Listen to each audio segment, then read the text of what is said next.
Are we ready? Are we ready? Are we freaking ready?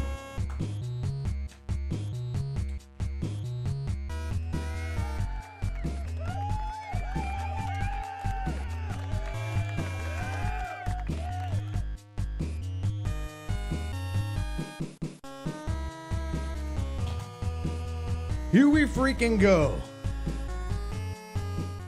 What is going on, everybody? Shout out to you joining us on this impromptu live stream. This is Wi-Fi Willie, and this is hopefully going to be the Wi-Fi Willie show. I've been through some changes on this channel. I'm always doing all kinds of different things, but the main consistent thing is talking about the NFL and some of my favorite NFL stories. And I do have to say, on the docket today, we shockingly have some ratchet stories, some hilarious stories about different players concerning weight.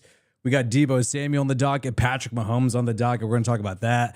The Miami Dolphins disaster that just keeps on striking. I would not want to be a Dolphins fan this year. I don't think it's going to be a nice season. So we got that and baby mama drama, which is getting really crazy, involving Texans former Eagles safety CJ Gardner-Johnson, and Malik Neighbors is somehow involved in this too. It's going to be completely wild. And obviously, this would not be a live stream covering all the latest NFL stories, all the, random rumors, the random drama. This would not be one unless we covered Cardi B and Stephon Diggs. That is going to be covered as well. Shout out to everybody in the chat, man. And I'm going to try to keep doing this on a consistent basis, going live around 12 to 3 o'clock Pacific time on the weekday. Shout out to Rick Rock. Shout out to Chuck Farley and all of you guys here hanging out. And feel free. Oh, son of a, that was bad. That was bad. We're still working out some kinks. Sorry about that. And feel free to chime in. Let us know some things that maybe you want to talk about that we're not getting. I redecorated this whole room, if you haven't noticed, and maybe we can get a workout in too. We can get a workout in too as well. First and foremost, though, let's see what we got. Let's see what we got. So I wanted to discuss. Son of a bitch. 1 second, let me fix this thing real quick. Technical difficulties. I should have worked this kink out. Deebo Samuel. A lot of stuff is going on with this guy. You have tons of people criticizing the Commanders' new addition this offseason, Deebo Samuel, wide receiver, acquired in a trade from the San Francisco 49ers. And this man has been getting roasted by former, in my opinion, legendary players like Terrell Owens, calling Deebo Samuel the new addition on the Commanders, who Jaden Daniels is going to be relying on. They're calling this guy fat, big time. And there's some receipts to maybe back it up, or maybe it's all cap. We'll discuss this. Deebo fat. He is, man. He is. What you mean? He gonna do his thing. Everybody keeps saying Deebo fat. He is, man. He is. What you mean? He just big bone, you know what I'm saying? I ain't no big bone. That's what you say when girls are fat. Hey, that's the term you use when you don't want to call a girl fat. Oh, you say they big bone. He about 2 chicken nuggets from being tipping the scale. Oh my, all right. Hey, Deebo, my guy though. I love Deebo. 2 chicken nuggets from almost tipping the scale. Big bone. That is the compliment you give to somebody who you're admitting is big. This is Terrell Owens ripping into the guy. Hey, man, Deebo, we had a conversation. Yo. They know what the deal is. He gonna do his thing. Everybody. And you also had Rich Eisen, the Rich Eisen Show, his co-host, Chris Brockman. If you watch that show on CBS, you probably recognize the gentleman, right? So at an event in June with Fanatics, they're talking about Deebo Samuel, and even him, a guy who's not an athlete, is ripping into Deebo's weight. Deebo Samuel's a fat ass. It's time. Because that's exactly what you've been intimating now for weeks. All right, he looks fat. I'm just saying, Deebo Samuel looks fat and slow. I don't know. I mean, I think you could beat him in a 40. That's what I'm saying. You know, it'd be worse if you wore pinstripe pants, right? You know what I mean? So, but listen, he's going to be a massive addition for this team. I don't think it's going to be like what a total waste he's fallen off the planet on Washington. They'll figure it out. Tough schedule. They'll figure it out with Terry McLaurin. They're going to have a better attack with a better quarterback who is a unicorn. Period. End of story. December is huge. The Commanders are absolutely going to be a playoff. Vikings, Giants, Eagles twice, and Cowboys. I push back That's on a that. tough finish. You're 0 for 4 in the over. 0 for 4. Well, I think I'm a... Deebo Samuel's a fat ass. It's time. So that was That's the main exactly what you've been intimating now. In case you missed that at the beginning, main nugget is in the very beginning from these gentlemen. Deebo Samuel's a fat ass. It's time. Because that's exactly what you've been intimating now for weeks. All right, he looks fat. I'm just saying, Deebo Samuel looks fat and slow. I don't know. I mean... I think you could beat him in a 40. That's what I'm saying. You're only right going to now. be worse if you...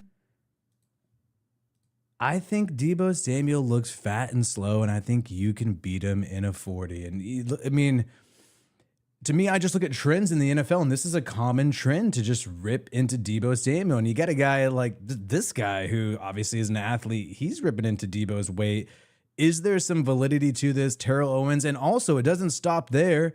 Brandon Graham, former Eagle, he's not holding back when it comes to Mr. Deebo Samuel too. Y'all about to say, we coming. You know we got Deebo. It's gonna be between us two.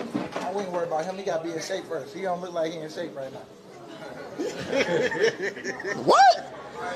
Y'all about to say, we coming. You know we got Deebo. It's gonna be between us two. I wouldn't worry about him. He gotta be in Whoops, shape whoops, first. He don't look whoops, like he in whoops. shape. Hey, Y'all about like to I say, said, we coming. You know we got Deebo. It's gonna be between us two. I wouldn't worry about him. He gotta be in shape first. He don't look like he in shape right now. What?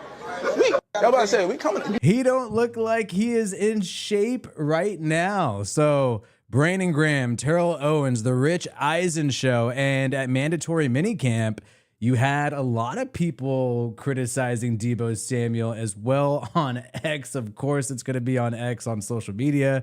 You had this caption, Deebo Samuel, no comment because I don't want to be mean. Let's check it out.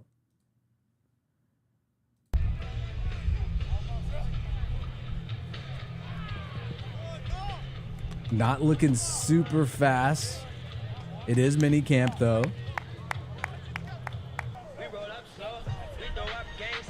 Oof. I mean, hopefully this was just an easy walkthrough.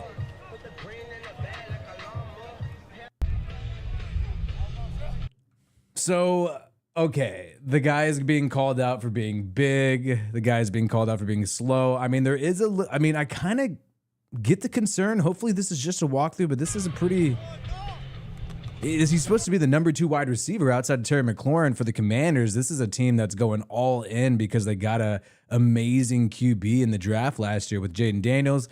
And Deebo Samuel also at the Super Bowl events, I believe in February, he was dressed with the Eagles jersey, making a joke here, and people pointed out the gut here. Is Deebo getting big? Is Terrell Owens right? He's always been kind of a big, thicker wide receiver. He's somewhat of like, kind of a running back too. So I don't think he's always been a thick guy. He's never been a speedy receiver. That's not why you signed Deebo Samuel. People are going to poke fun though. People are going to find a reason to diss anybody. And this guy, coming off of a down year with the San Francisco 49ers, expected to be the number 2 wide receiver with the Commanders. There's a lot riding on him and probably making people concerned. You see Jaden Daniels. Commanders were hyping this up. 2 of these guys working out. Jaden Daniels and Deebo.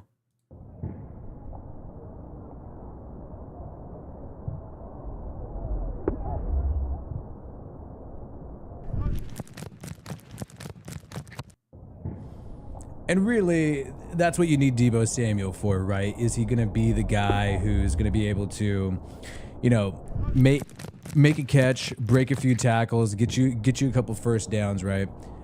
Is that what he's going to be able to do? You already have Terry McLaurin, but still, this could end up being a trade that's a complete disaster in a lot of people's opinion for the Commanders, mainly because they're just fully relying on this guy.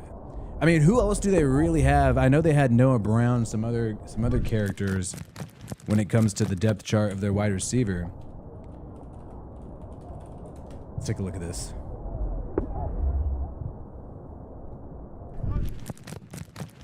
Still got some freaking audio playing in the background. What the hell?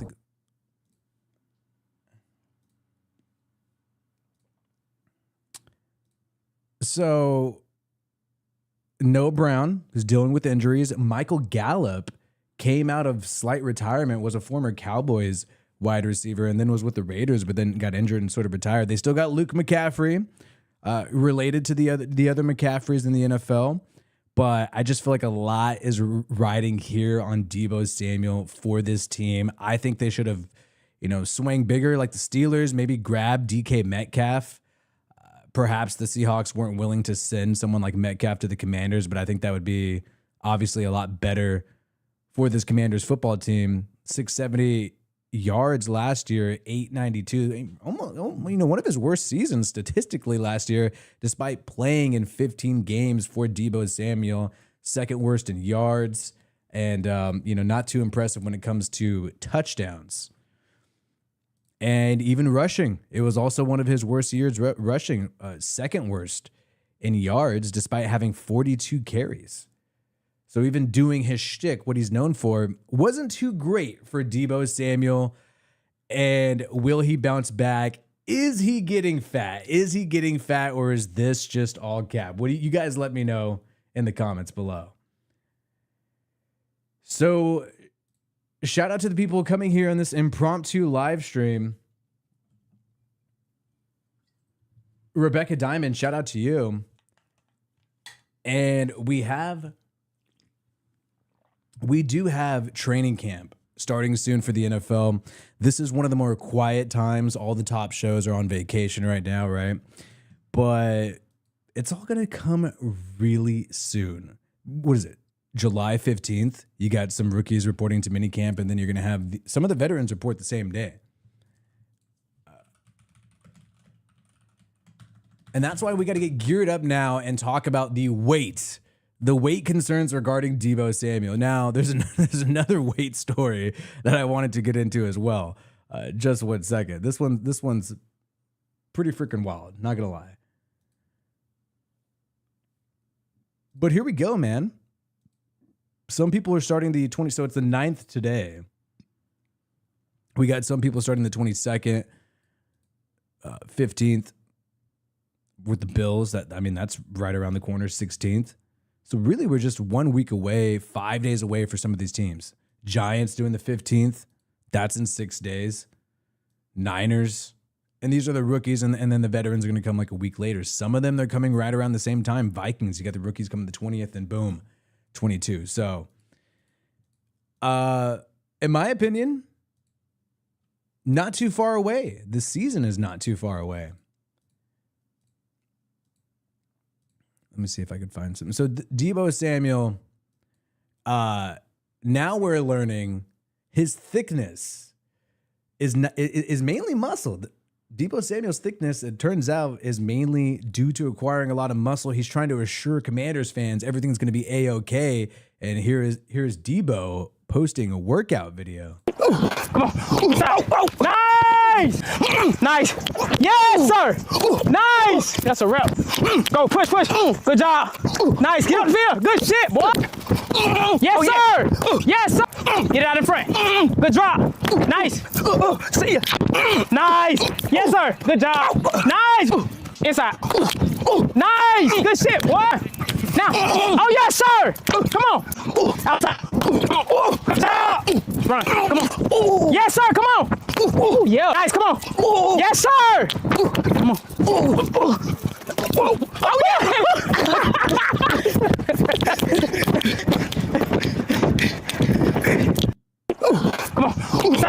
Nice. I mean, this is good PR. So you had Deebo trying to show that he's a yak monster. You had Route God posting this here and trying to assure Commanders fans, hey, I hear all that noise about the weight. Turns out I'm just getting jacked, and I'm going to be a great weapon for this Washington Commanders team. That's what he's trying to show here. So a lot on the table for Deebo. Bragging rights against 49ers. 49ers fans have not been nice to this guy. I've seen him argue online a lot. Niners know where I stand with them, and it's nothing but love. Love John and Kyle to death. No bad blood in shape or form. I totally believe that he has no bad blood with the head coach or the GM of the 49ers, but we have seen him get into it with these fans, and I think he I think he does I think he does have some problems with him. So here's the thing. When you're the best player in the locker room, that's a problem. Deebo Samuel wants to be traded to a contender. What's wrong with y'all, folks? Like I said, folks, make a story for clicks. Not once said this. So he's probably just pissed about all the, the fake reposting news that happens out there. But he wanted to get out of San Francisco, and he did. We'll see if he proves the haters wrong. He also responded to some of the hate he's received about his outfits, his pregame outfits. Mr. Deebo Samuel. Why damn? Why they be on your ass with your walking fits? Remember when you shorts were like this? You can't relate to that. So they ain't got no legs. That would they be mad. They be like, "Why you short so?" Cause I got. You know what I'm saying? That makes sense. I'm with you when you right. Why damn? Why they be on your ass with your walking? So people did roast Deebo Samuel because of the outfit, mainly because it just looks somewhat like a kilt or like a skirt. Obviously the internet roasts everybody for everything. Obviously they're going to attack this. This is X. This is Instagram. This is all these social media outlets. This is what these people do all day. But he claims it's because he has big quads and remember when you shorts were like quad this? size. You can't relate to that. So they ain't got no legs. That would they be mad. They be like, "Why you short so?"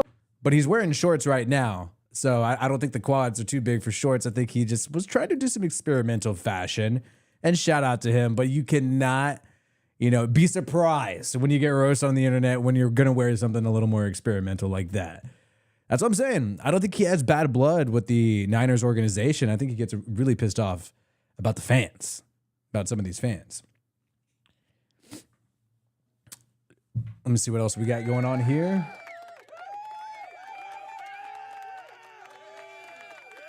Oof. Ran into some technical difficulties early on, but we figured it out for the future.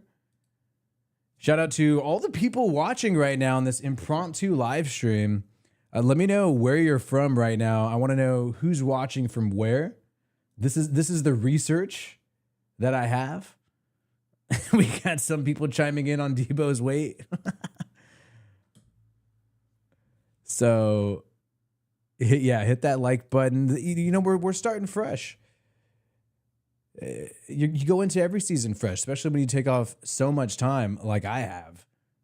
Making a video here and there, but we're starting fresh, and we're gonna start trying to use this stream to make some cool videos, and we'll see what happens, and hopefully we can keep it up and get a lot of videos out there. And hopefully this can start growing. We can maybe hire some people. I kind of am leaning towards that, where I do want to try to experiment with hiring some people to help out this show. Shout out to Chuck from Edinburgh. Who Dat fam, obviously from New Orleans. So we still have we got some Saints in the crowd. Spencer Rattler or Tyler Shuck. What's it going to be? All right, so this is another... And by the way, if there's any viral clips you guys are seeing that you guys think would be interesting, just let me know in the chat and we'll pull it up. But what we have here, this is awesome. So LA, my cat is yelling in the background.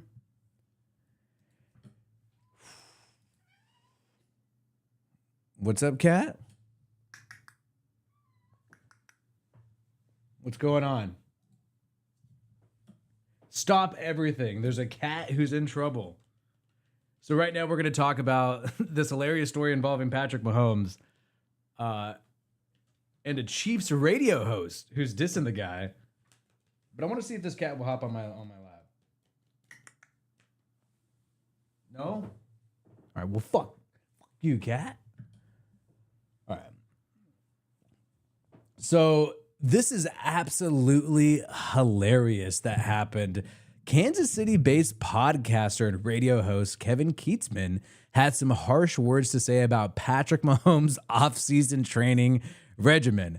So we know this is something that's been popular with Patrick Mahomes, like the Patrick Mahomes dad bod. That one popular about a year or two ago, just because of the fact that he's able to be a Super Bowl champion despite not being as ripped as some of these NFL quarterbacks. He has a self-proclaimed dad bod. You could see him here with Brittany Mahomes on a vacation in Mexico, probably having some White Claws or something. And then this one went really viral in the locker room. They had this video of him, and you had even some NFL QBs say, wow, how is he able to be having that dad bod and that successful? It's a meme. It's a hilarious thing. But you had this guy go a little too far. Kansas City podcaster say he's fat, he's an embarrassment, stop the fast food, do a sit-up, do something. I don't understand it. You can't just run through your NFL career eating Taco Bell all the time and door dashing fried chicken. You got a $500 million contract. It's your job. He's done nothing but eat and drink this offseason. And I thought, damn, is that it? Do we have some freaking audio of that? I got some audio of this guy from his podcast, Sports, Politics, and Life. Meanwhile, vacation photos are popping up of Patrick Mahomes, and he's fat. I'm going to say it, and I'm going to tell you the truth. That's why you hit the play button. He's an embarrassment. You're a $500 million quarterback. You've made all these comments in the offseason that we're going to do our talking on the field. We got our butts kicked in the Super Bowl. We're coming back with a vengeance. Dude, you're fat. Your belly would be fat at my pool, hanging out with us, 60-year-olds, okay? My skin's flabbier than yours. I get it. Stop the fast food. Okay, this guy's got to be a little bit self-aware. Obviously, this dude is not in great shape as well. And then you're saying you're going to be the fattest dude at the pool with us 6-year-olds. I mean, come on, dude. He's still a quarterback in the NFL. He's just not freaking chiseled and freaking ripped. And there you have it. Not just with one quick search, Chiefs bloggers making fun of this guy, showing him stuff in his face with fast food. And honestly, for his age, he doesn't look bad either. It's just because of what he's saying about Patrick Mahomes. That's just, I mean, come on, saying that you're basically saying you're in better shape than Mahomes. Do a sit-up. Do something. Yeah, I'm sure he's worked out and strengthened his arm, and he's done all kinds of different things, quarterback things, but there's no training to this man. I don't understand it. He's not a kid anymore. You can't just run through your NFL career eating Taco Bell all the time and door dashing fried chicken, which he loves, from that one place over in Leawood where he gets it all the time. It's time, dude. It's time. And this going to camp and getting in shape is like 1970s baseball. Nobody does that anymore. That's not how it works at the highest level. But it is the start, and it is time, and I can't believe he was on vacation with his family, and he's done nothing. I can report, if you haven't seen the picture, I'm just reporting to you right now, he's done nothing but eat and drink this offseason. That's done. There's just no question. No debate on that one. Though. But he's been known to come to camp and lose some weight. I'm sure he will at camp. They got nutritionists. They'll, if he asks, monitor my food, prep my meals, get this thing just right. Let's go lose 15 pounds, whatever it is. I just don't understand it. I just don't. All right. I don't understand. Is this dude does this guy just hate Mahomes, or is he just desperately trying to get some views or something? I don't know, because come on, man. It would be one thing if Mahomes was a struggling quarterback, maybe young in his career, and he, comes to camp overweight. Like if it was somebody like Anthony Richardson coming to camp significantly overweight, then this would be a story. This would be a moment to pile on the guy. But when you got somebody like him who's won multiple Super Bowls, it's just like, you can't say anything about it. Clearly, everything he is doing right now is currently working. Let him. Maybe we should all have overweight quarterbacks if what he's doing right now is currently working. But hilarious, though, nonetheless, to point out the dad bod of Patrick Mahomes. Meanwhile, and maybe he just sort of had to be the opposite of Jackson Mahomes. I mean, Jackson Mahomes obviously does not have a dad bod. And so maybe, you get, certain brothers, when you just have two brothers, sometimes they're opposites, and maybe Mahomes had to just embrace the dad bod there. Who knows? But there you have it. And now you have New York Post, everybody reacting to this. Mahomes with I guess he has a dad bod. I mean, for an NFL player, but this guy, Kansas City radio host, rips disgraced Patrick Mahomes for off-season dad bod. This is the off-season content we need, right? God, I need football to come back. Phew. Oh.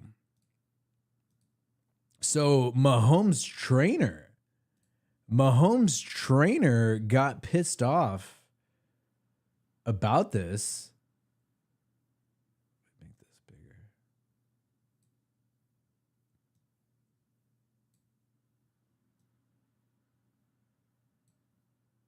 Let me make this a little bigger here.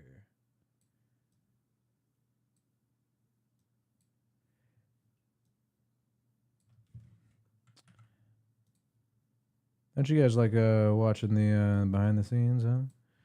So Mahomes' trainer reacted to this radio host. So that's how you know. So that's how you know that Mahomes has heard this. If Mahomes' trainer is responding to this, then you know that Mahomes has heard this because the trainer's around him every day. Because obviously they're training every day, getting ready for the season. So Mahomes has heard this.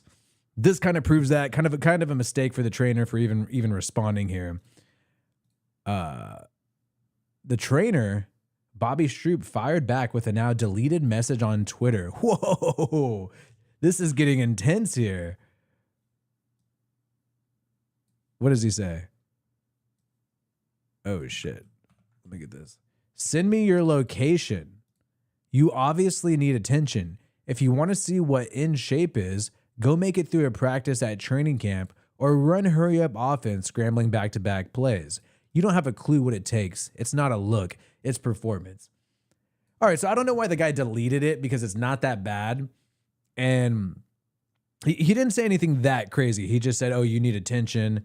And if you want to train, send me your location is a little sus because that sounds like you're threatening somebody kind of. But clearly the trainer was saying, send me your location so that we can meet up and we can go through practice. So you can see how hard it is for Mahomes and how hard he trains, right? That's what he's doing here.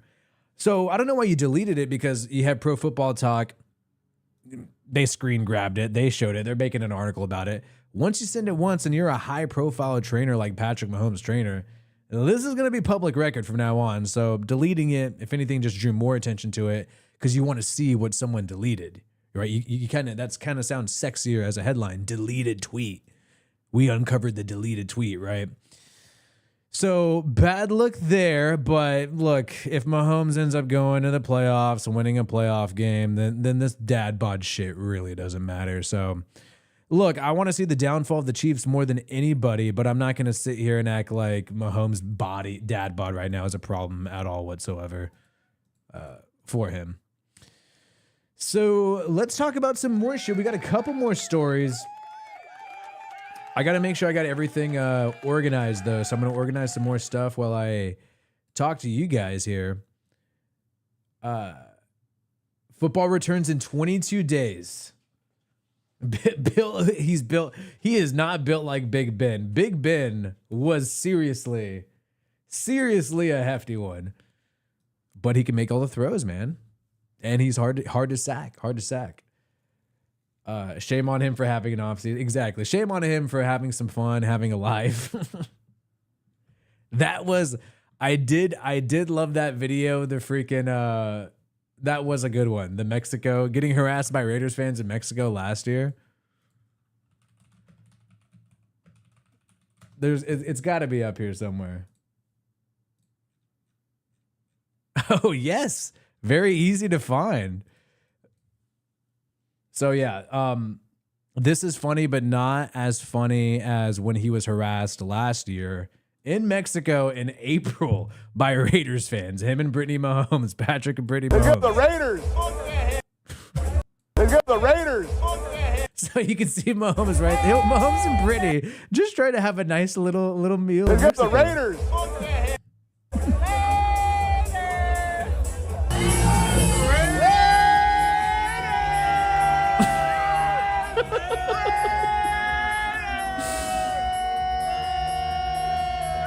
Oh my God.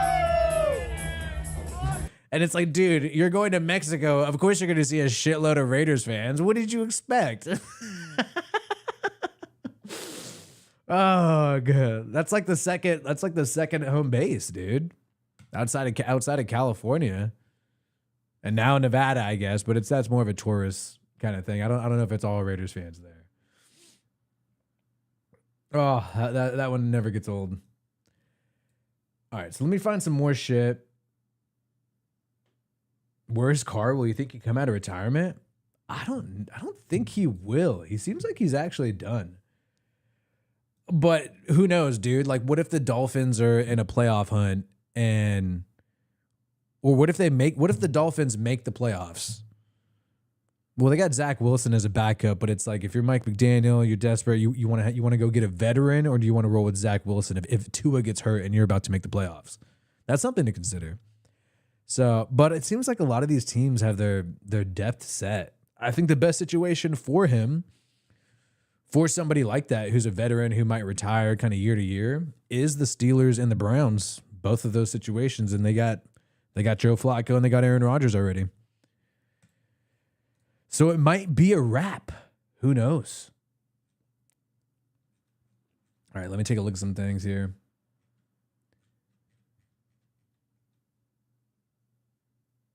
Oh, dude.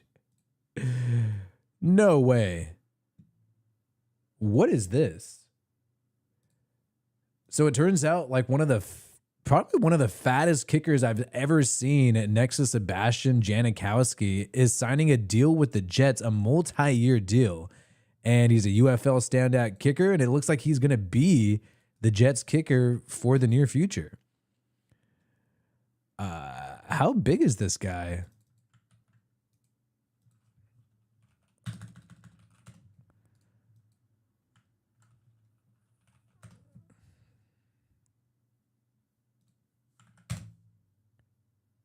Jets signed this thick kicker.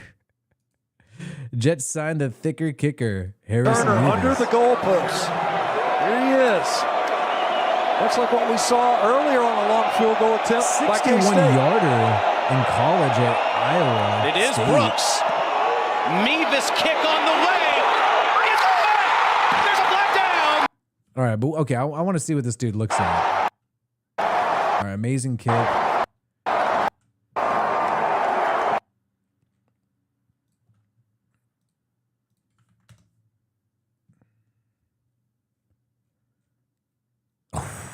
So this is the kicker at the combine. Wow.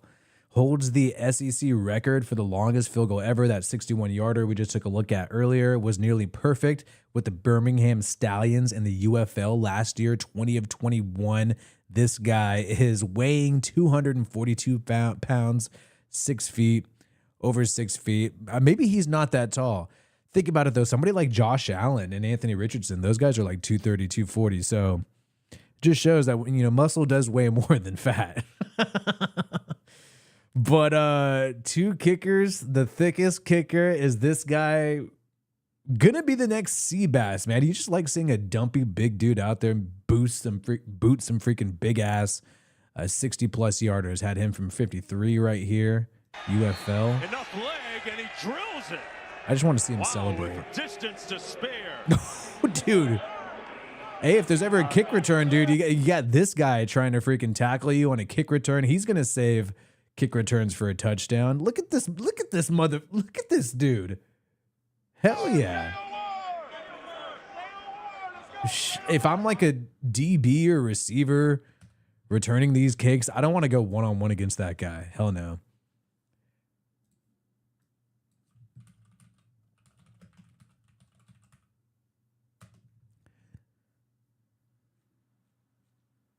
What was the funny? So Sebastian Janikowski went to the Seahawks after the Raiders. Let's see if we got some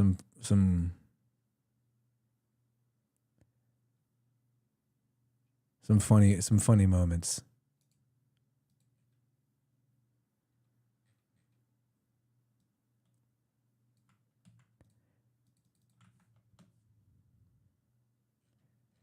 Take a look.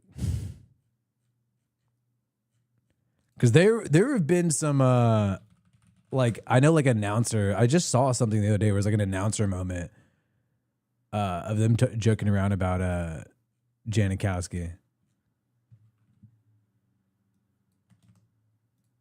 Kevsky will place it down from the left hash. No, it's a left foot kicker. Don't tell me we can't find shit. Oh, here we go. Yeah.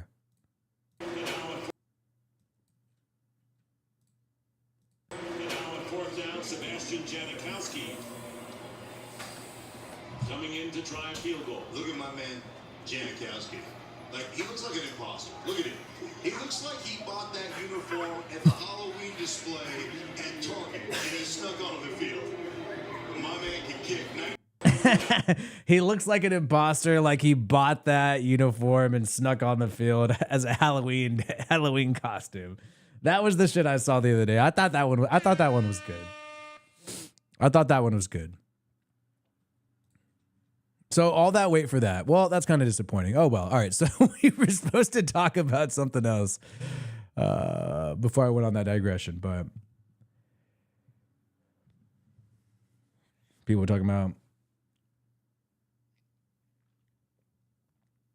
people did their locations earlier. We've gained more people throughout doing this stream. We've been live for over 30 minutes. What a freaking miracle that we have this many people impromptu out of nowhere. What's tomorrow? Is tomorrow Thursday? I believe you know what? I'm going live Thursday. I'm going live Thursday tomorrow, 12 p.m. Pacific time as well. I'm going to stay live here for another 40 minutes for sure. Live for another 40 minutes for sure. And then I'll be going live again tomorrow. Tomorrow, Thursday. It's a weekday. Why not? We got stuff to talk about. We got Mahomes' body to talk about. We got freaking Deebo Samuel's body to talk about. And let me find some nuggets here.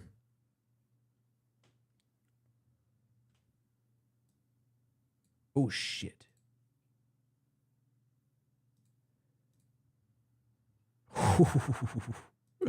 So here's a really good one. No, don't tell me it got deleted.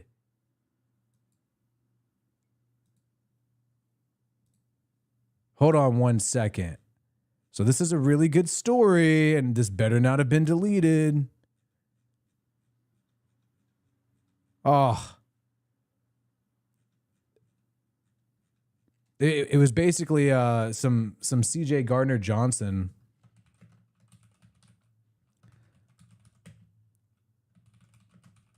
Ah, shit.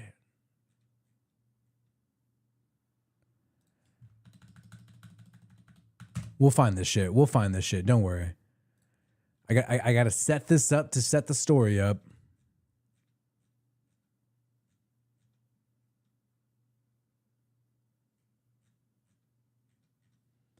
How do you spell?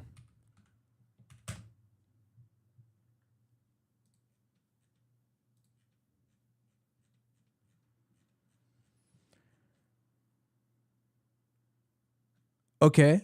I think I found something close.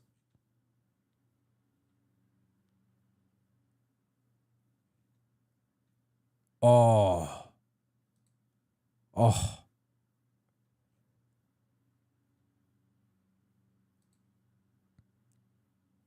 All right. Here we go. Cleveland. I'll talk about Cleveland in a second.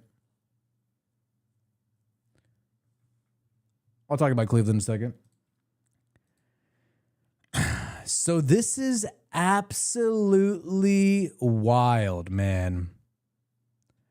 Where do we start? Okay. So you have an Instagram model named Summer Bunny, who was also the baby mama of former Eagles safety, now Texans safety, CJ Gardner-Johnson. Well, she is now claiming that he hired to put a hit out on Malik Neighbors, the wide receiver of the Giants, and she starts talking mad trash on the guy. Yeah, it's going.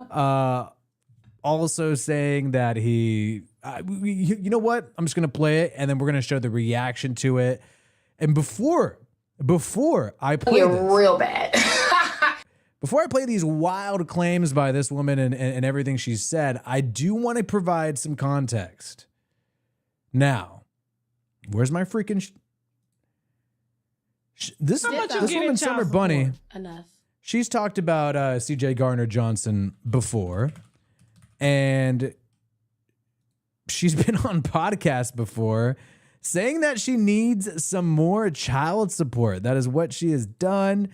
46,000 followers on Instagram, not too crazy. So I could understand why, maybe, a lot more child support could be necessary in her case. But check this out here. This is her on a podcast, Unwind with Tash AK. And this is where she talks about needing a little bit more child support from Mr. CJ Gardner-Johnson. Support. Enough. Don't be telling my business. You be trying to tell my brother's child support. Enough. Don't be telling How much you get in child support? Enough. Don't be telling my business. You be trying to tell my brother's calling me. How much you get in child support? My brother's calling me to interrupt us. It's okay. Say hi to your brother. Brother, I'm with Tasha K right now. Tasha said how much I get. Say enough. But we need a little bit more, CJ, if you heard that. Just send a little extra just for the nice that I've done. I've seen his karma be bad. But he's paying child support. So, that's what you're supposed to do. That's your kids. Was I supposed to slide down because... No, but I mean, there's plenty of other football teams. Oh, I know. That you could have hit. But then it's just something about hitting where it hurts. Like it sounds. All right. So I don't really know what's going on there for the rest of it, but... I want you to... just to show that, unreliable phone plan. She said some things about this guy before publicly, CJ Gardner-Johnson. She's complained about the lack of child support she's received from him. And this bombshell in July, when there's no other NFL news going on, this is the same woman talking about CJ Gardner-Johnson here, posting a lot of stories here on IG about it. About him winning the Super Bowl. Basically calling him a bad father is the theme, but he checked this one out here. What she said. Yeah, it's gonna get real bad.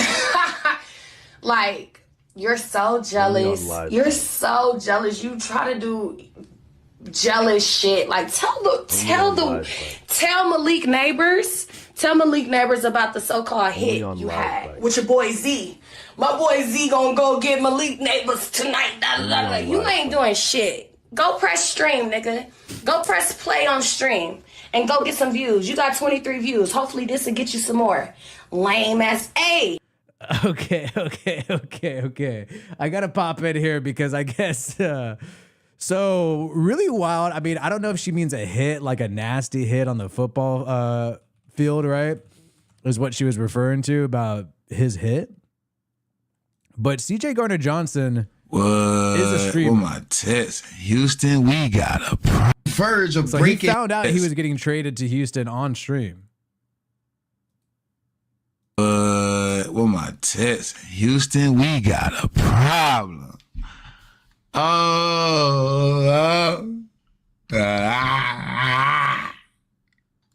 was on the verge of breaking the franchise interception record.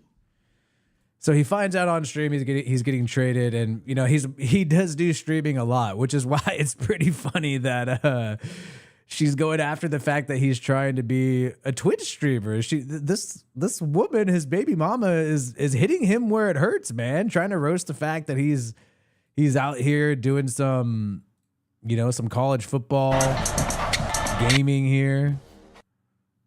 Trying to hustle, trying to make it. He probably had some decent views. I do want to see what because I'm curious what would the views be for I mean, he's an NFL player. But maybe she knows she's hitting him where it hurts by saying like, "Oh, go press stream." All right, what are the views? 2.7K on a past broadcast is actually pretty good on Twitch. So he's doing better than most people. He's got 21,000 followers and he gets like 2 to 1K for every stream broadcast. That's actually pretty hard. So probably not, obviously not as good as some other famous athletes, but he's still doing decent. But maybe he's insecure about his views on Twitch, and so she tried to low blow him and hit him there where she knew it would hurt. Views. You got 20 stream, nigga. Go. You ain't doing shit. Go press stream, nigga. Go press play on stream and go get some views. You got 23 views. Hopefully this will get you some more. Lame ass. Hey, go tell him. I'm gonna keep on. I'm not gonna stop this time because you got me fucked up. Yeah. Oh man, who did he stick his dick in to cause all these problems for him? Maybe he's a bad guy. Maybe it's all on him. Maybe he's made some real mistakes, and any woman in Summer Bunny's position would be ranting and raving about the guy on Instagram, making fun of the fact that he's not getting too many views on stream, saying that he tried to put a hit out on Malik Neighbors, calling him a lame ass. I can't say that word, but how horny was this guy one night where he knocked this woman up? I mean, hopefully he made a sound decision, maybe dated her for a while before he had kids, but hopefully what I'm hoping didn't happen is that he just got a little horny one day and made a mistake, and now he has a kid with this person who's going to be involved in his life and his career for the rest of time.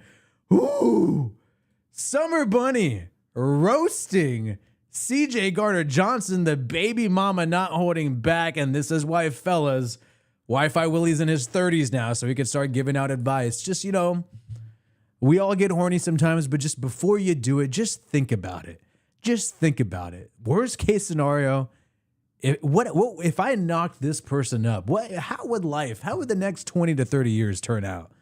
Do you want to be like CJ Gardner-Johnson right now? You got to think about it a little bit. So he had a response to this that somebody posted on Twitter, but then they took it down. So we got some more stuff to talk about, by the way. I kind of went into this a little slow. They took it down. Let me see if I could find it again.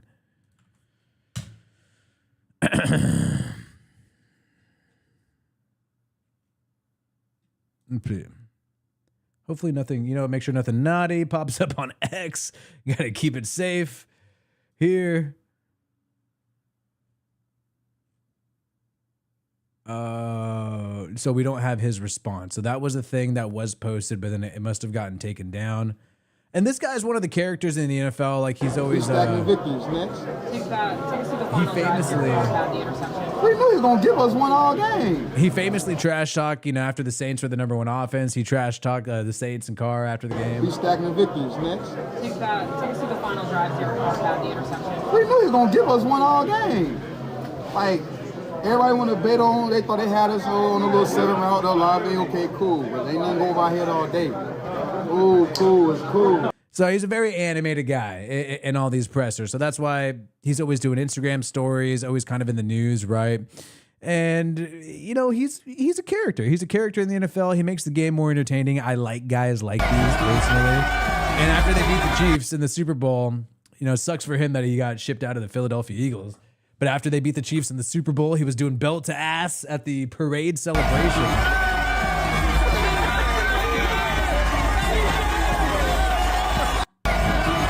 So we like the guy, we want to root for the guy. We want to hope that he's not, doing bad things, not causing any trouble. But is it Summer Bunny or Summy Bunny? Summer Bunny is saying otherwise.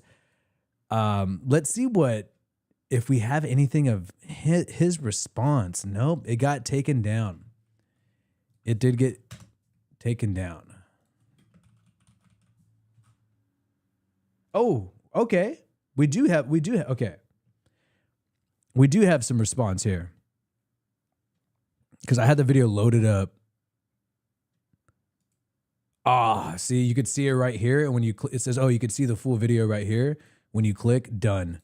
I don't know if it got copyright, but I'll try to read what he said really quickly. put on a hit on Malik Neighbors. Has Malik Neighbors responded to this or said anything on X? Let me see if Malik Neighbors has done any clues.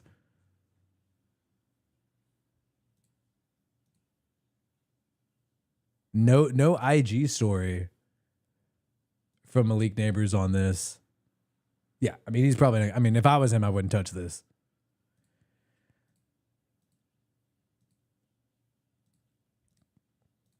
All right, so what he said in his response was, I'm going to address this. This ain't nothing, y'all. Like, this effing is false news, bro. Y'all can go DM. We don't even know each other, bro. We ain't have no issues on the field. Y'all want to believe something so bad. Ain't nothing behind that. Oh, let's clear this up. Z-Dog is a music producer. The devil will try to shake your faith at times, and I ain't really tripping. So, reading between the lines here, what? He's basically saying, he's denying the hit on Malik Neighbors, saying that's ridiculous. Not necessarily denying everything with, you know, the Summer Bunny and having issues with his baby mama. I mean, it's very clear he's having issues with his baby mama. But obviously you're going to deny those allegations. And to me, it sounded like either she's making stuff up. We know previously I showed you the TikTok. She talked about wanting more child support. Maybe she didn't get it. Maybe she's making some stuff up. Maybe she's misrepresenting what he's saying. Maybe he said, oh, we're going to put a hit out on Malik Neighbors. Like, we're going to, you know, be physical with him during the football game since they're in the NFC East, Eagles, Giants, right when they're playing. Hopefully it's all good and fun, but this is something to monitor. And based on how Summer Bunny is, I don't think this is going to be the last we hear from her throughout the NFL season this year. So we'll see what goes down. Good story. All right, we need some more. Oh, she's got an IG story. Wait a second. Is this going to be breaking? Let me make sure this is. Is she got something she's saying about, let me double check. Make sure I don't get ad suitability. Okay, no. Yeah, that reminds me of the R. Kelly song, Summer Bunnies. Yeah.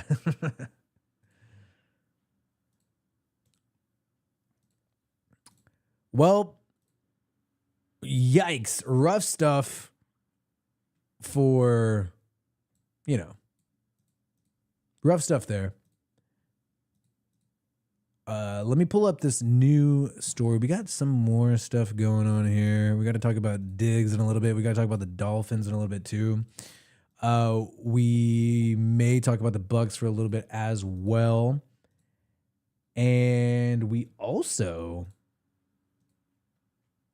probably the main thing happening right now is the quarterback show on Netflix. Oh, dude, things are getting taken off. We had an amazing clip from the QB show on Netflix. That's all gone. What the hell?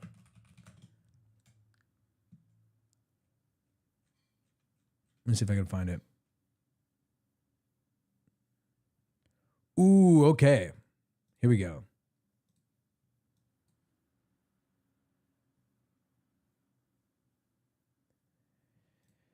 So we have the quarterback show on Netflix premiering, and what's interesting is you have Kirk Cousins, the former Vikings quarterback who now is pretty much riding the bench behind first-round pick Michael Penix Jr. He's expressing his frustration with the situation in Atlanta, and it seems like the guy wants out and really regrets ever leaving the Minnesota Vikings. We looked around and we found there's an opportunity that would be a longer commitment. Would you be interested in giving us that longer commitment? They said, nope, we're good with our offer. And I said, okay, you made my decision really easy, you know. Ended up signing with Atlanta and was pretty excited about the chance to get down there and start fresh. And then, you know, was pretty surprised when the NFL draft happened.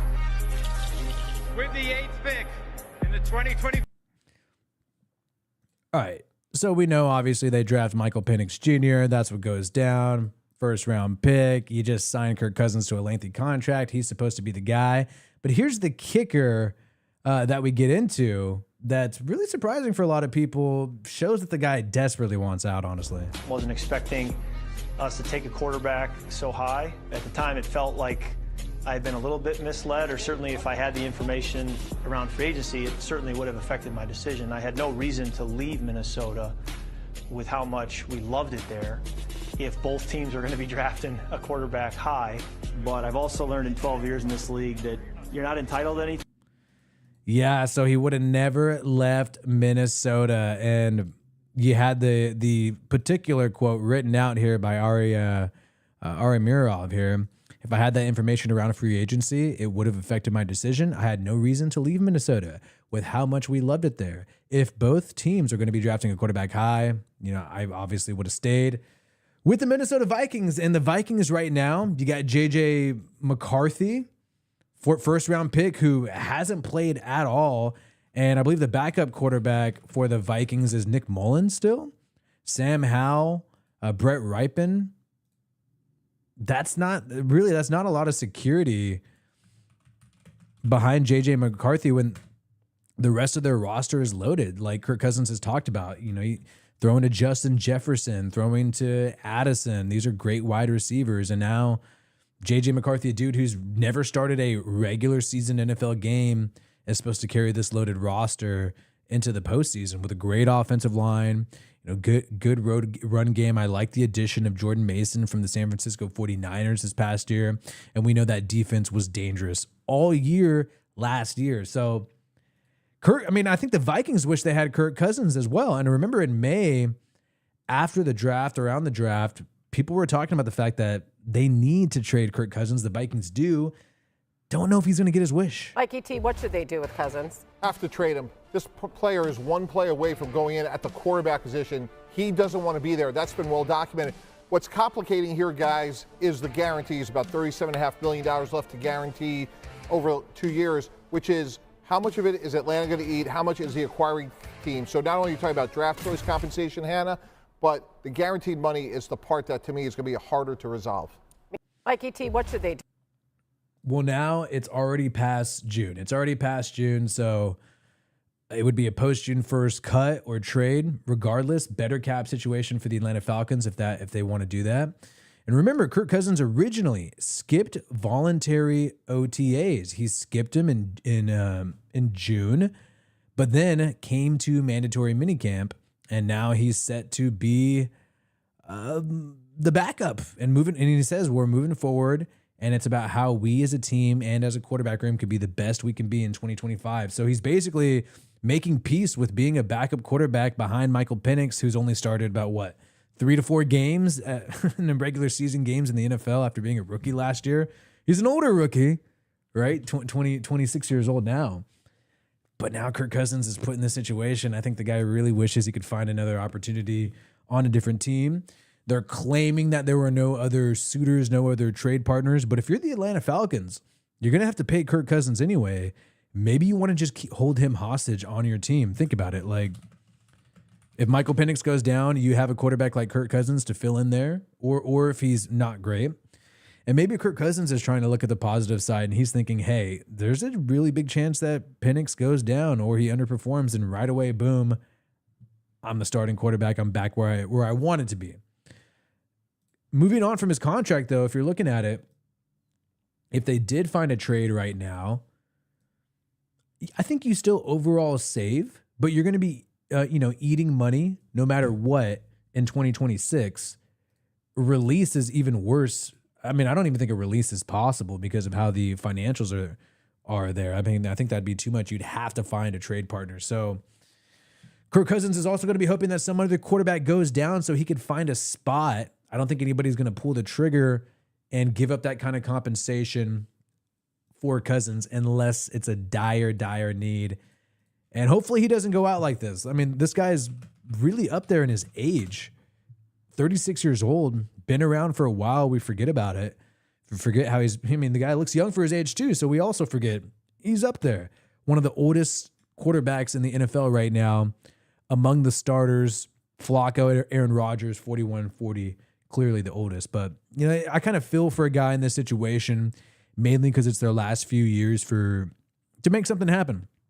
before they got to be retired for the rest of their career.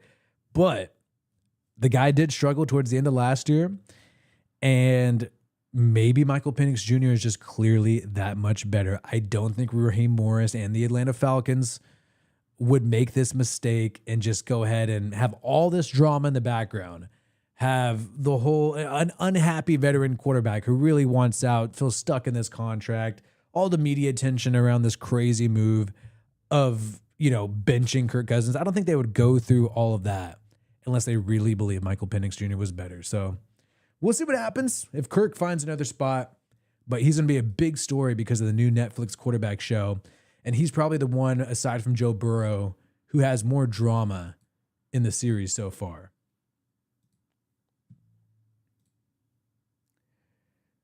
All right, my stomach hurts. How is your guys' stomach going? Okay, we've had some ups and downs. Raheem Morris needs a scapegoat. Appreciate you, Flyboy Jack. People are saying Penix is not that good.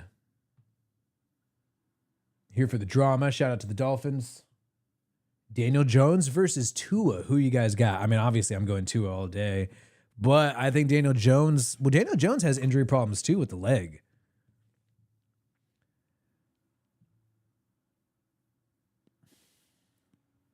Tua, though, I mean, I think the Dolphins are going to need to find a different, situation soon.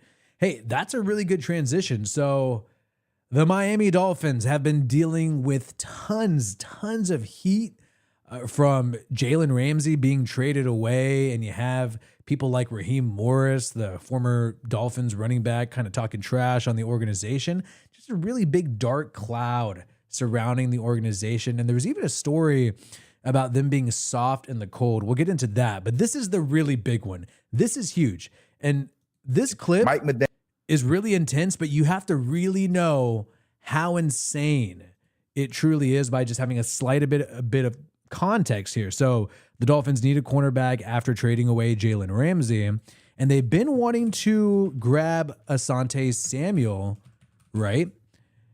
They've been wanting to grab him, and I actually think they had a scheduled meeting with cornerback Asante Samuel, who used to be on the Chargers.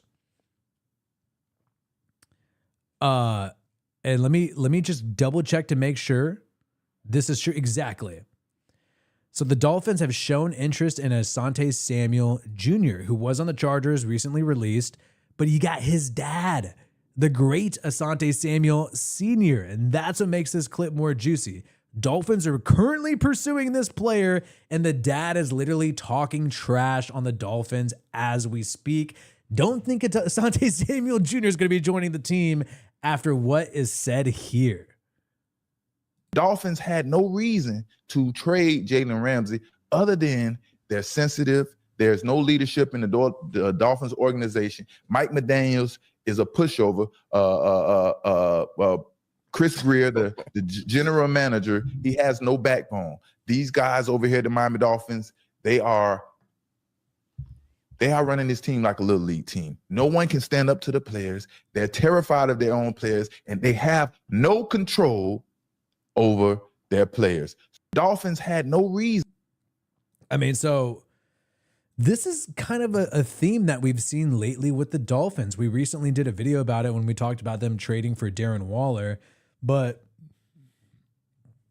the bulk of the story with the Dolphins is the fact that players like Jalen Ramsey want to leave because they don't like the leadership there. You've also had people talk about the fact that Mike McDaniel originally was too like soft and trying to be everybody's friend as a coach, and now he's trying to be a hard ass. That might not necessarily work. And we had a clip. Let me find this one. Let me go full screen so I don't accidentally, because when you're just scrolling on X on your live stream, you never know what could pop up. So, yeah,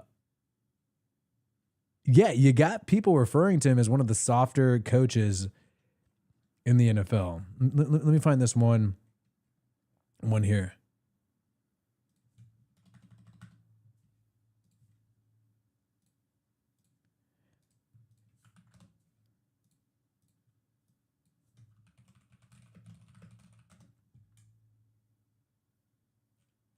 Let me find the thing.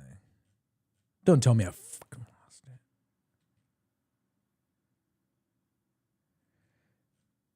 it. So here you have it. So originally, Mike McDaniel, was the cool, friendly coach, and he dances around. This is him. When they had to play in cold weather games, the Dolphins, he's wearing a "I wish it were cooler" t-shirt. He's younger. He could relate with the kids more. That's supposed to be the style and the, what's appealing about Mike McDaniel.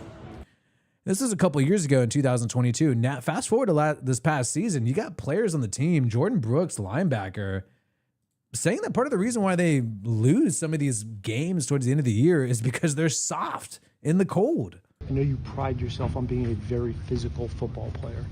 Did you feel like the team played physical enough tonight?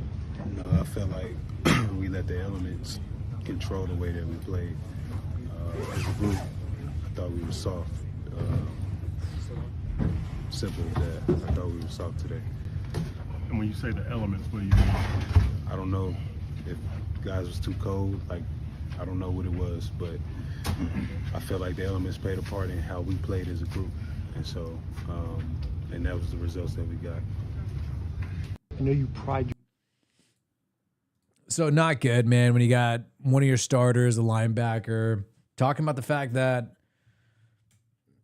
the team's soft in the cold. And then you got players that you're pursuing. You got their dad saying you have no leadership and that it's run like a little league team. I mean, that's literally what this guy said. They're running this team like a little league team. Mike McDaniel is a pushover. The funny guy with the glasses, who has like kind of laid back voice that's kind of wearing thin, especially given the fact that they're losing games. And, I feel sorry for Mike McDaniel to some extent, because part of the reason why they lost games last year is because Tua couldn't stay healthy. And there's something going on with the concussions where you're kind of just waiting for the next one to happen. Unfortunately, I hate to say that, and I hope it doesn't happen at all next year or this upcoming year, because the year before last year, 2023, it didn't happen. So little concerned about that, and that's part of the reason why it seems like the Dolphins are falling apart, but there's just a lot of negative energy surrounding the team.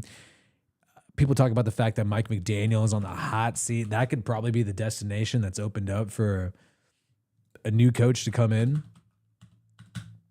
and swoop it up next year.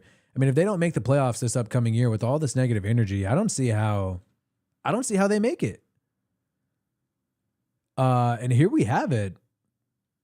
This is Ted Wynn of The Athletic, so New York Times here. This is a big statement. Saying for McDaniel to keep his job, the offense must be one of the best in the league again and perform when it matters most. For that to happen, the offense has to mature and become a little bit more disciplined. So we're talking about lack of leadership. We're talking about how maybe there needs to be a culture change. He's too soft on the players. And then at the same time, you have The Athletic and people saying problem with the offense is a lack of discipline. So a lot of concern for Mike McDaniel. He is definitely on the freaking hot seat. With their style of play, they are not good against teams that can compete and win at a high level. Tua has a losing record against teams that have a winning record. They come up short in the postseason because guess what? All you play are teams that have good records. And so I guess the question then becomes, well, if he's not healthy and he can't beat good teams, what is the long-term value of staying with this quarterback? What's the long-term value of staying with this head coach? Yeah, those. Ooh, and he threw the head coach diss at the end, but mainly a diss at Tua there. So we'll see what happens. Tyreek Hill previously talking about requesting a trade, talking about how he's done, bro. He's over all this. Had a situation with his baby mama and ex-wife, I believe, as well. That went viral. We did a video on that.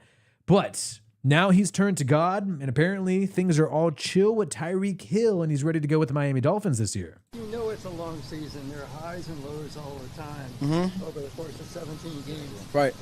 How can you be assured that you won't get frustrated to the point that you were at the end of last season? Well, for one, I'm doing more. I'm going to church more, and I'm doing more therapy more. So, I mean, I've been finding that, more on my side lately. I love that. Well, shit, I've been going to church more. I'm going to church more, and Frustrated to the point that you well, were. shit, I've been going to church more. well, for one, I'm doing more. I'm going to church more, and I'm doing more therapy more. So, I mean, I've been finding that, more on my side lately. So just being more involved in that, and then just understanding, what coach is trying to do. I feel like when I first got here, I wouldn't say that I wasn't all the way bought in, but me having a better understanding of what he's trying to push throughout the locker room, I feel like now I understand him better. You know what I'm saying? I understand Tua better. I understand, Bev, like our new receiver coach. Me and him clicked immediately when he got here. So everybody's on the same page, man. So. Ooh, so he kind of let something slip saying, I wouldn't say I wasn't fully bought in, but basically saying originally when he came there for the money because they paid him the cash and the Chiefs weren't willing to pay Tyreek Hill the cash, right? So he came there originally for the money, new head coach, and he was a little skeptical at first. But there's something going on here, man. I could totally see Tyreek Hill being traded if things go south for the Dolphins this year, if Tua is going to be out for the whole year, if he gets, Lord forbid, something happens. But if it just seems like it's going to be a losing season, or if they fire the head coach mid-season, if he's really on the hot seat like this, you got people talking about it. Maybe you're able to trade Tyreek Hill away mid-season. I mean, if you can get good draft capital, it would be worth it. You wouldn't be losing too much money. You'd still be paying it off the next year, but not too much of a dead cap hit. We've seen crazier than that happen for a post-June 1st trade for none other than the cheetah, Tyreek Hill. All right, so we got some more. I wanted to talk about that. We got that one. Good. Let me check in here. Dolphins need an adult in the room. So who do you guys think, dude? Who becomes the new head coach of the Dolphins? Exactly, man. Mike McCarthy or John Gruden. Top candidates for sure. Obviously, my Raider bias is for Gruden, but Mike McCarthy as well, another offensive-minded head coach that could do some really great things, has a huge resume. And then obviously Gruden as well. Gruden already is kind of in Florida, so I think he would really want the job. I think you wouldn't have to convince him or have as many concessions with him compared to Mike McCarthy. Although Mike McCarthy could be desperate for a job. He's on the sidelines right now, or on the couch for this year right now after being fired by the Dallas Cowboys. By the way, some of the best segments of this live stream will be clipped up and put on the same channel. So make sure you check out the videos later. And there's always going to be some extra stuff in the videos since we always miss stuff live, right? So let me go ahead and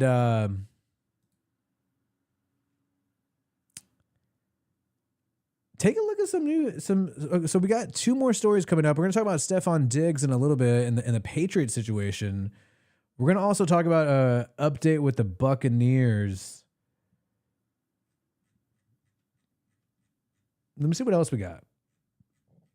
We talked about some baby mama drama.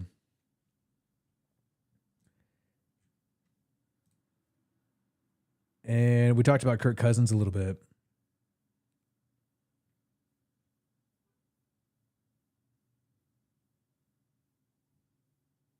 Let's see. Jared Goff. We don't really want to talk about that. But we got some other stuff coming up right now. We got a... Are you kidding me, dude? Oh, yeah.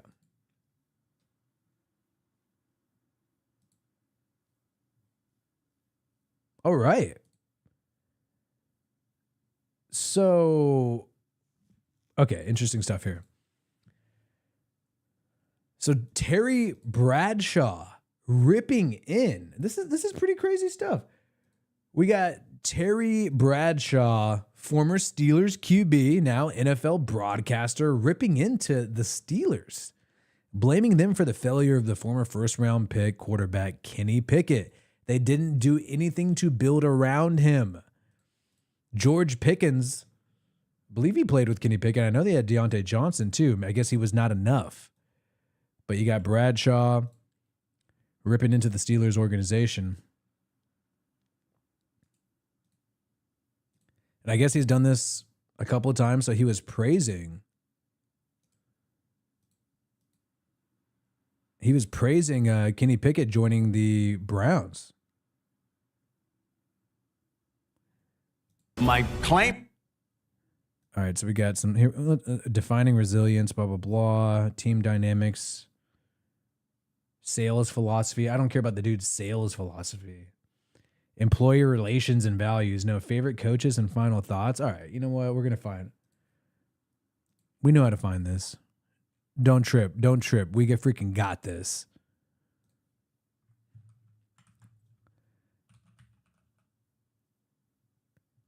Okay. Oh, okay. 55.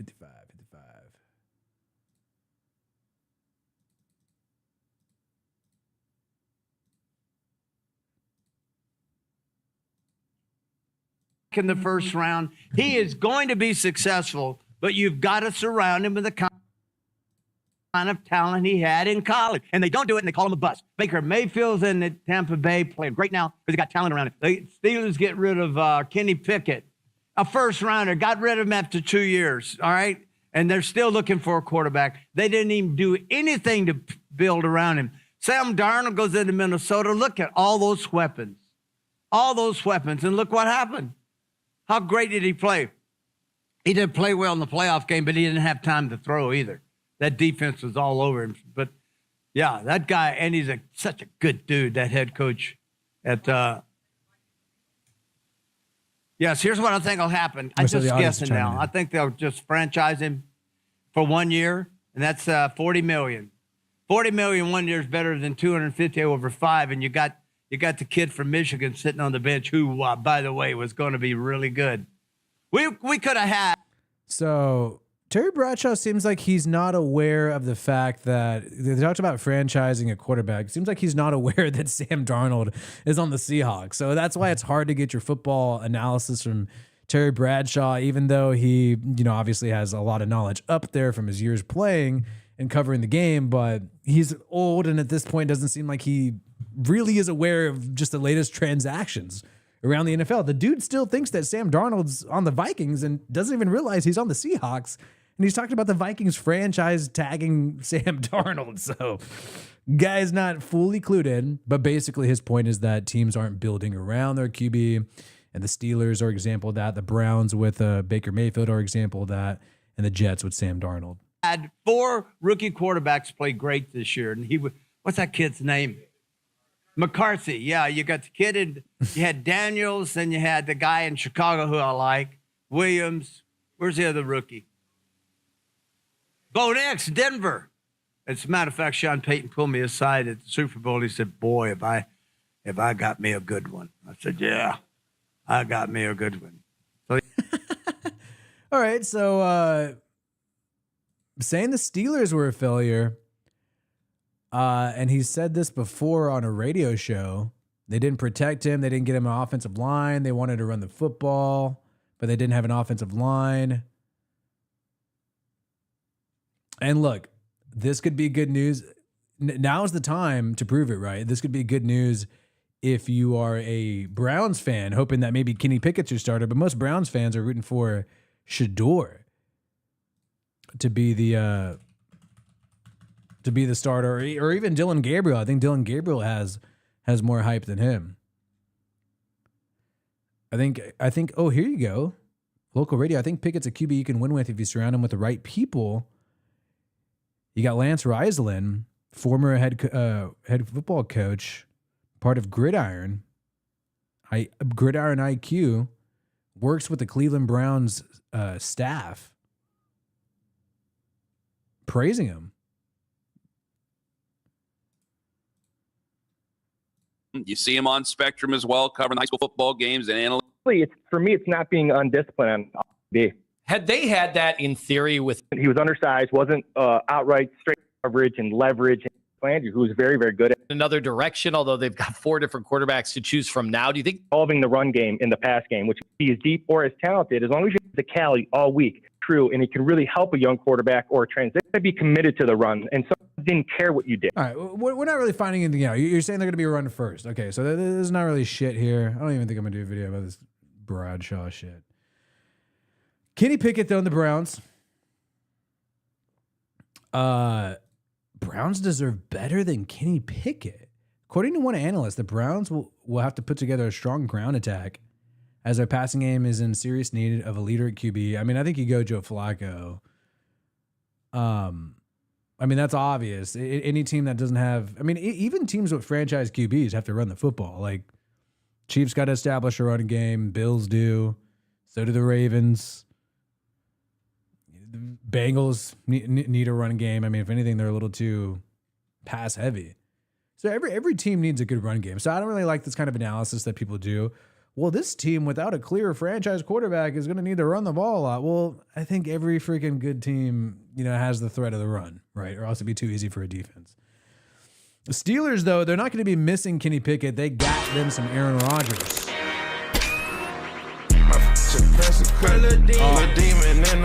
Copywritten music. I don't want to go with that, but looking really pumped up there, looking nice. I don't want to get into that and get a little copyright issue, but so former first round pick of 2024 draft, Dallas Turner. This guy, 22 years old. I wanted to double check the age. 22 years old. Vikings selected him at pick 17. I mean, I thought it was a great selection by them in his first season. 3 sacks, was able to play, right? They have a lot of pass rushes there, but he's able to get some reps. But this dude just got freaking scammed. Dallas Turner just got scammed. They contacted him, pretended to work for his bank, and convinced him to wire them $240,000. I don't know, bro. When you get scammed like that, and you like, I don't, even if I'm rich, so first round pick money rich, you're probably making $9 million a year. Maybe a little less, maybe 7. Who knows? Depends where you're drafted. This guy's 17, so something around there. I'm never wiring anybody. I'm never wiring a stranger $240,000 over the phone. And if it was your bank, okay, let me go do this in person, or let me go double check. At least, okay, if it's the bank, then let me call you back. I should be able to call my bank and we could talk about the same problem. I don't need to call this specific number that's ringing me up. So these scammers worked this guy, and they're investigating and trying to find them, convinced him to wire them $240,000. Bro, 1% of the money has been recovered. He received a call from an individual impersonating a JP Morgan Chase banker. They claimed that someone was trying to impersonate him at a Chase bank in Arizona, and they convinced him that they're withdrawing money. He should transfer money to 2 separate business accounts. What? Why would you be fooled by that? And he transferred $120 to 2 fraudulent accounts. And only later, when talking to a relative, did he suspect it may have been a scam. So he had to have somebody else tell him, bro, you're not supposed to have to just wire people hundreds of thousands of dollars randomly. I don't know, man. What do you guys think? Do you guys think he deserves to lose it, or should he be allowed to get it back? Dallas Turner, should he be allowed to get it back? Or did he mess up too big?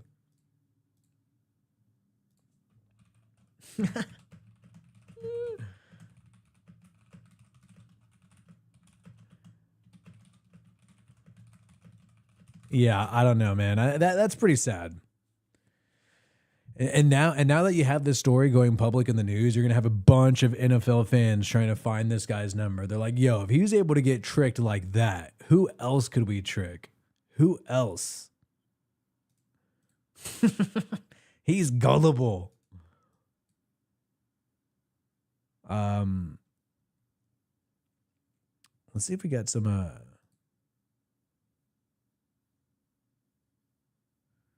Let's see how this guy sounds. So, Dallas Turner, after having a good game in December, he had a good game in December, was talking about his performance. Dallas, how good did that sack feel? I mean, it was a long time coming. It felt real good. Celebrate with my teammates, and, it was a good moment. I mean, you beat a pretty good right tackle. The guy doesn't seem like like dumb or anything. So I'm surprised he got very good tricked. right tackle. Not one of the best in the NFL in my opinion. But I'm familiar with him in college. He went to Tennessee, I went to Alabama, so I'm aware of who he is. He's definitely a very high caliber tackle. But it's just it's just the fact that he's 22 years old and these young kids just don't have real world experience. This guy to me, he just strikes me as like a normal jock college student. I've seen people like him a lot when I used to go to San Francisco State, and he seems like a normal guy. College education, but when you're not used to dealing with banks, when you're not used to having a job, you can get freaking scammed. Right down, just execute it. I mean, expound on long time coming. I mean, you go all the way back to the Giants game, right? Yeah, man, week 1. He's my teammate now, so.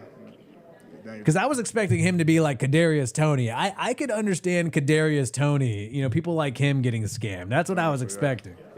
Yeah, not really though, for. But hopefully he gets the cash back, dude. But we got to play it. We got to play it smarter than that. So. Bad news for the Tampa Bay Buccaneers. Their all-pro left tackle, Christian Wirfs, is expected to go on the PUP list and potentially miss first 4 An games. unfortunate offseason blow right now for the reigning NFC South champion Tampa Bay Buccaneers. Here's what happened. In this offseason, for Tristan Wirfs, in his right knee, there was some discomfort that he was trying to work through. Then he'd have some good days, I'm told. And then following those good days, the discomfort sort of lingered. And so he and the medical team, the team itself, his representation, they all kind of got together. They said, all right, let's scope this right knee. And then when they were scoping that, they determined that a procedure was needed that ultimately is going to make his rehab process a little bit longer. But this is going to help his long-term availability and viability, his long-term health. And so that's why this amazing player, one of the best left tackles in all of football, if not the best left tackle in all of football by many metrics, is ultimately going to miss training camp, the preseason, and will miss the start of the NFL season. Now, does that mean it's going to be 1, 2, 3, or 4 games? That part is unclear. We're going to have to see how he recovers from this process. But we see right here. So if he misses the first 4 games, Falcons, boom, that could be an L right off the bat. Michael Penix Jr. is coming in hot. They got weapons, and even if, I think the Falcons are going to be a solid team. They got help at edge, their D line too. Texans, if they don't got a good protection for Baker Mayfield, boom, you could definitely lose to the Texans. Jets, I think. Even with an injury, I could see the Buccaneers still beating the Jets. I think the Jets are low-key rebuilding. Eagles, they're going to lose. I mean, if they don't have a good offensive line, if they can't protect Baker Mayfield, they could lose to the Falcons, Texans, and Eagles easily. 2 for 2, for sure, in my opinion, with this injury now, all-pro left tackle Tristan Wirfs out for at least the first 4 games. That's going to be rough. At least you have a chance to bounce back against the Seahawks, but that's one division game. A couple conference games that you're losing there. So rough for the Bucs, which is a team that seems like they've been on top. Baker Mayfield winning the division 2 years in a row. And you've had stories about Baker Mayfield. Could he be the NFL MVP in 2025? This is what people were talking about early in the offseason and also in June. But now as things are starting to develop, you have to wonder if, at least winning the division is still possible for the Buccaneers, still right there. But with this huge setback, I think it's kind of difficult to imagine them being a powerhouse in the NFC, especially with the Eagles there and the Lions, right? And now the Commanders. I mean, are they really going to be able to compete against that? And you also have the Bears rising, the Green Bay Packers, still a solid team. Obviously, the Minnesota Vikings, pretty much the entire NFC North. And so even though you're the best team in the NFC South as the Buccaneers, are you really going to be a factor in the postseason? Now, we know Baker Mayfield has played lights out Great year last year. Lost to the Commanders by 3 points in the playoffs.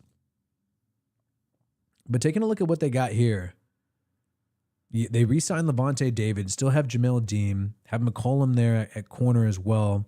Vita Vea is still one of the best D tackles. But now that O-line, you're literally missing your best dude with the highest PFF grade, Wirfs, 9th. You're missing him on the O-line. They were able to re-sign Godwin. That was a big win for the Buccaneers this past offseason. He took more money to stay with the Bucs, but this is a guy coming off injury. There's a good chance that he's not 100% at the start of the year. Good thing they got Egbuka from Ohio State in the first round, so you're still going to have some good weapons for Baker Mayfield, but this creates a hole on the left side. Who knows if they sign or trade for somebody? Maybe they won't panic, but when you don't have a solid offensive line, you can have all these weapons in the world and it might not matter, but still probably going to win the NFC South. Probably still going to win the NFC South. Now, Bucky Brooks of NFL Network, Baker Mayfield has plus 4,000 odds to win MVP. He said if Mayfield matches his 2024 numbers, 4,500 passing yards, 41 touchdowns, that's pretty freaking good. I mean, that's pretty good. Now, that was not 41 passing touchdowns, right? That was only 41. If I'm not mistaken, that was just 41 overall touchdowns. Oh, no, it was passing TDs. Look, so even I've been sleeping on Baker Mayfield, second in the NFL behind Joe Burrow. I knew he had an amazing season. I just forgot that it was that amazing, honestly. That many passing touchdowns, and now he has even more weapons if Chris Godwin's healthy. Question is, Chris Godwin probably won't be healthy. We'll see.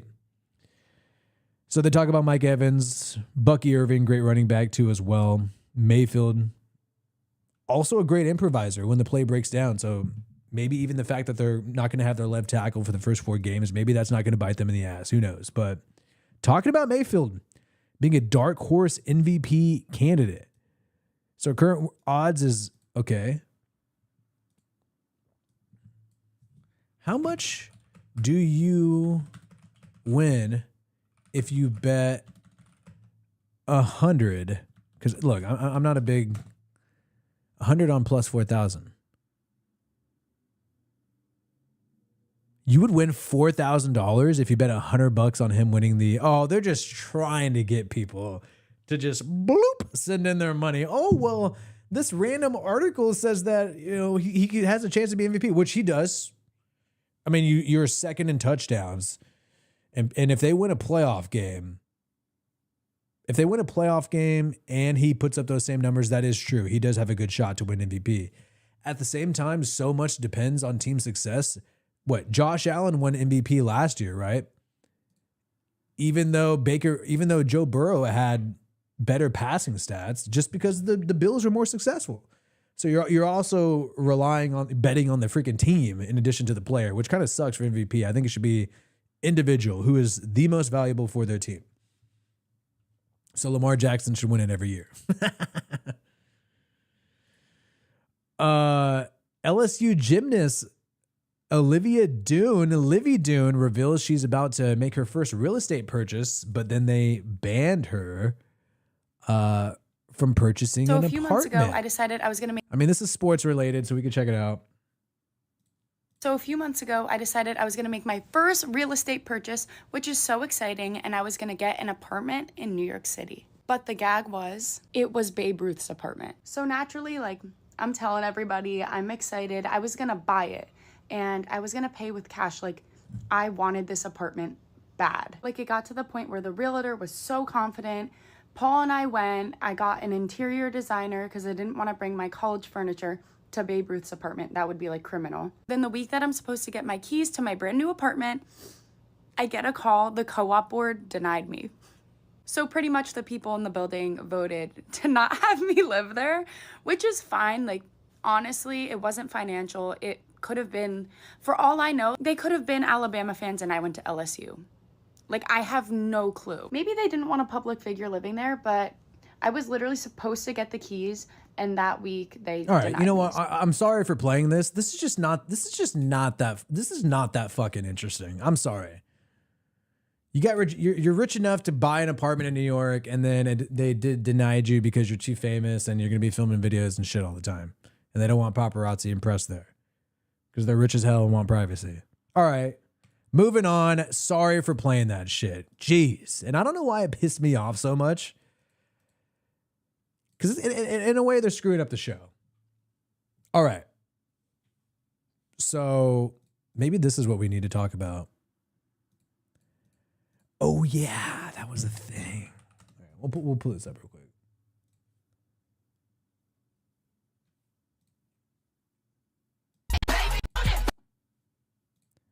All right. So.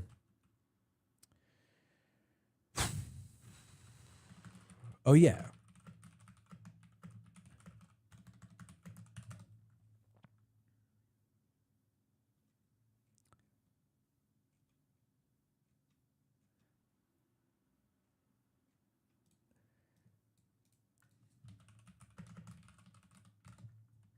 Pull some shit up before we get into the story real quick. We want to be prepared.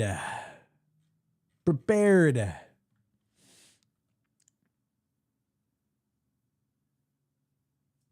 Yeah, I don't know, dude. That was just such a lame thing. I don't know. All right, so big story one day, but now turns out that it's actually a bright future ahead for Cardi B and Stephon Diggs. Stephon Diggs, the Patriots wide receiver, former Texans, former Buffalo Bills, former Vikings wide receiver. You know, we were hit with this news that all of his photos with Cardi B were deleted on Instagram, and there was some speculation that the couple did break up. So you could see she did have some pictures. I can't even show some of these pictures. I don't want to get in too much trouble, but she had some pictures with Mr. Stephon Diggs on their Instagram. And, you know, this couple went viral in June because we've seen them together. It seems like they're dating, celebrity, musician with a football player. This is the hip hop version of Taylor Swift and Travis Kelce. We got Stephon Diggs and Cardi B working on him. I mean, do you see Taylor Swift? Do you see Taylor Swift and Travis Kelce do that? Can they pull that off? I don't freaking think so. This is the new power couple in the NFL, right? Which is why we got a little disappointed when we saw this news July 6th that potentially they broke up. They broke up and maybe everything's going downhill. But the big alarming story for Patriots fans is Stephon Diggs going to be talented? Is he going to be bought in to football for the 2025 season? They're relying on him to be a key contributor with Mr. Drake May, the young quarterback, in his second year. And he had a Patriots writer, one of the top writers, Scott Zolak, say that it was possible or is possible for the Patriots to release Stephon Diggs. This came after the Cardi B twerking videos and also the infamous video where has a pink substance that he appears to be giving out to these other ladies. So that's when you were hit with this big story. Do you think Diggs should be cut? Do I think he should be cut? Yeah, No, you. I don't.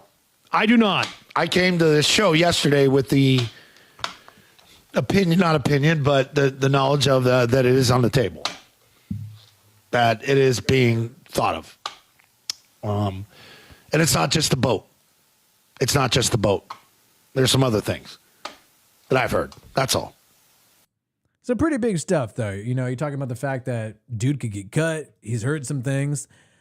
But fortunately, two things have now worked out. Diggs appears to be really bought into football this season. And best, if not the most important thing, Diggs and Cardi B have not broken up, and the couple were working out together in Stephon Diggs' new YouTube video. You can check out his YouTube channel, and it turns out him and Cardi are A-okay. What is that? That is so easy. Oh, Jesus. Okay. Put your arms back like this. Okay. Put your arms back. Go back. Go like that. Now drive it out. Okay. Sit there. All right. All right. Okay. Get that ball. Okay. Okay. Ball. Okay. Get that ball, twin. Get that ball. Yeah. there you have it. Cardi B getting a workout in with Stephon Diggs. And hey, Taylor Swift and Travis Kelce, watch out. You're going to officially have some competition with potentially a more famous couple for 2025 during the season. So I'm glad that we have that. And I'm glad that's going to happen during the NFL season this year. But we've seen Mike Vrabel, the new head coach of the New England Patriots, downplay, Stephon Diggs partying out and about during the offseason and downplay some of the events he's been seeing, and some of the distractions he has being with a celebrity like Cardi B. And you've seen him out there in the media more and more than ever. He's downplayed all this and said that he thinks things are going to be chill. And you even have video of Drake May and Stephon Diggs working out voluntarily in the offseason. This is a good sign for Patriots fans and good sign for people rooting for Stephon Diggs to have a good year.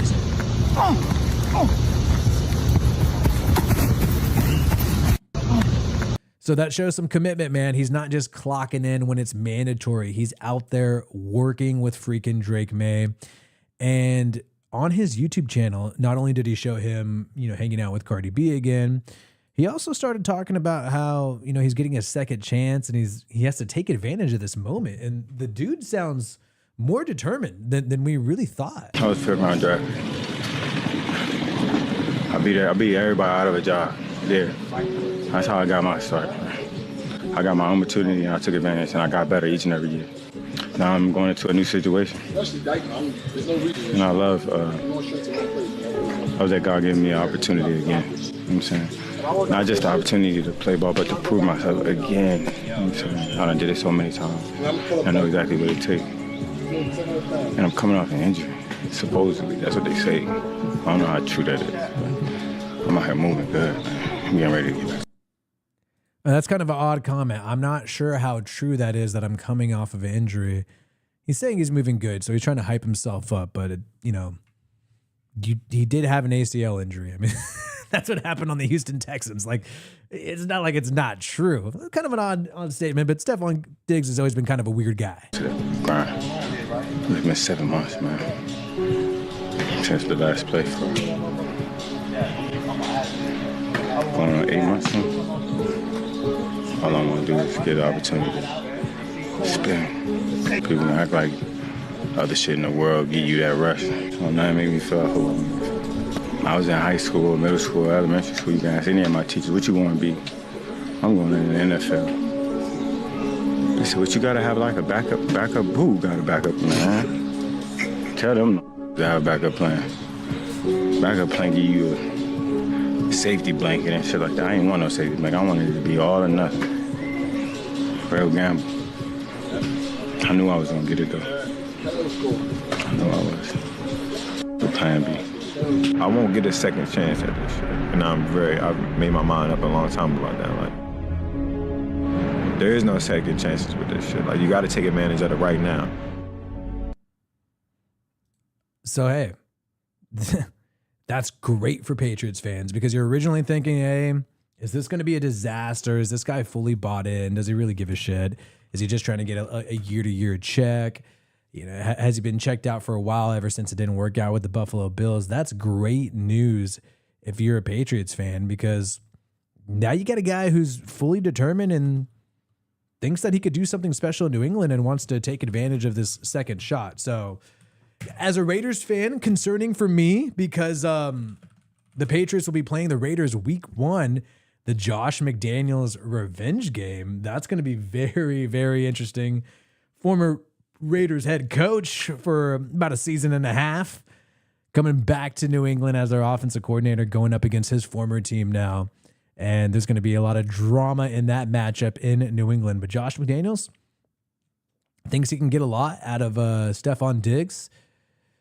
And maybe he can. Maybe this is going to work out. Let's take a look at the lineup for the New England Patriots on their offense this year. So we know the defense was solid last year, even under Gerard Mayo. They had some pretty high moments considering the fact that there's not a huge investment there. But this year, they invested even more, grabbing Robert Spillane from the Raiders, paying some serious money for him. I thought that was a really good move. they got offensively Mac Hollins. They grabbed him from the Buffalo Bills. This guy's always found a way to continue to have a job around the NFL. Kind of impressive, man. Kind of impressive, and seems like a solid, not your number one guy, but a solid depth piece there. But I feel like they're relying a lot on Diggs to just be the number one wide receiver, and especially a guy coming off injury. And I know he wants to downplay, oh, they're saying I'm coming off injury. It's not that big of a deal. That's still a lot. That's a lot of pressure to put on just one guy. I'd be concerned if I was them. They still got Hunter Henry hanging out there at tight end, the former Charger, but been with the Patriots for quite some time. And still have, great safety in Peppers, great corner in Gonzalez, and also spent some more money on a veteran at cornerback, Carlton Davis III. It's a lot of investment there. And there's even some more interesting depth pieces on the Patriots that's not showing up here. Because I know they signed, Robert Spillane wasn't the only former Raider that they signed on the defensive side of the football. They got Kaylavon Chason, the former Jags edge rusher who signed with the Raiders mid-year last year. They grabbed him because he was able to get some pretty good play and pretty good reps and good sacks when Max Crosby was injured last year. We talked about Peppers. We talked about Gonzalez. But a lot of familiar faces overall. Just really a change at head coach is the big thing. And then you got now Stephon Diggs. It's roughly the same team besides Stephon Diggs. And a new head coach. And we'll see if that's enough. And obviously Josh McDaniels. I mean, that's huge. People want to downplay, but offensive coordinators become a head coach before. That's a hot commodity. So we'll see if this power couple could continue to compete with Swift and Kelce.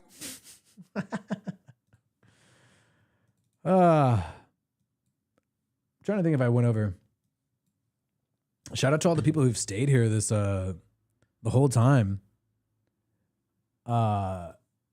We got people saying you should make NFL stars whose career tanked after dating a celebrity.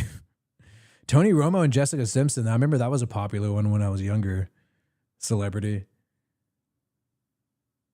Raiders got to blow out McDaniels. That is true. But he's probably thinking the same thing. Like he wants to get some revenge on some Raiders fans. So that's why that's going to be a low-key heated rivalry matchup for week 1.